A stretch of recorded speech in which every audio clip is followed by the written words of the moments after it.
stepping into the desolate, smoke-filled industrial wasteland of Depression-era Cleveland, where thousands of homeless, forgotten citizens live in makeshift shantytowns along the railroad tracks. The year is 1935. The place is Kingsbury Run, a dark, gritty valley cutting through the heart of the city. Out of the shadows of the Great Depression emerges a predator so calculated and physically powerful that he turns the area into a literal slaughterhouse. While the nation is transfixed by standard gangster shootouts, this monster introduces a level of anatomical horror never before seen in American history. He doesn't just kill his victims, he surgically, cleanly decapitates them, often while they are still alive, and completely drains their bodies of blood before dissecting their limbs and scattering them across the city's industrial waterways and rail lines. The media quickly labels him the Cleveland Torso Murderer and the Mad Butcher of Kingsbury Run.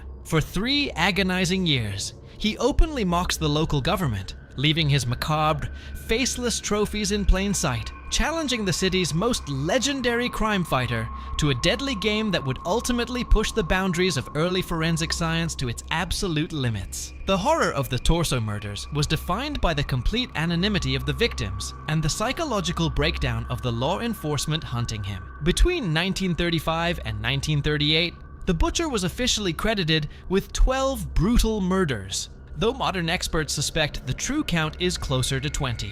Most of his victims were drifters, or lower-class citizens living on the fringes of society, making them nearly impossible to identify without their heads, which the killer frequently buried miles away or completely destroyed. The pressure to catch the monster fell squarely onto the shoulders of Eliot Ness, Cleveland's safety director, famous for leading the Untouchables against Al Capone in Chicago. Ness threw everything he had at the case, but traditional detective work failed completely against an impulsive killer who left 0 fingerprints or traditional clues. The psychological warfare reached a climax in August 1938, when the killer boldly dumped the dismembered remains of 2 victims directly within sight of Eliot Ness's office window. Frustrated and desperate to stop the spree, Ness ordered a controversial, massive police raid on Kingsbury Run, rounding up hundreds of homeless residents and completely burning the shantytowns to the ground. While the radical move successfully brought an end to the killings in Cleveland,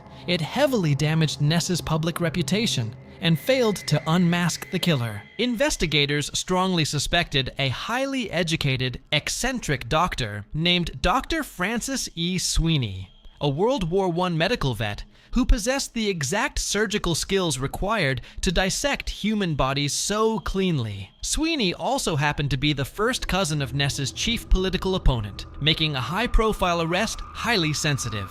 Ness privately interrogated Sweeney, who allegedly failed early polygraph tests and openly taunted Ness with mocking postcards for years afterward. But there was never enough hard, physical evidence to bring him to trial. Dr. Sweeney voluntarily checked himself into a psychiatric hospital shortly after the killing stopped, and the case grew completely cold. Today, the Cleveland Torso murders remain one of the most frustrating, chillingly precise, and legendary unsolved mysteries in the annals of American true crime.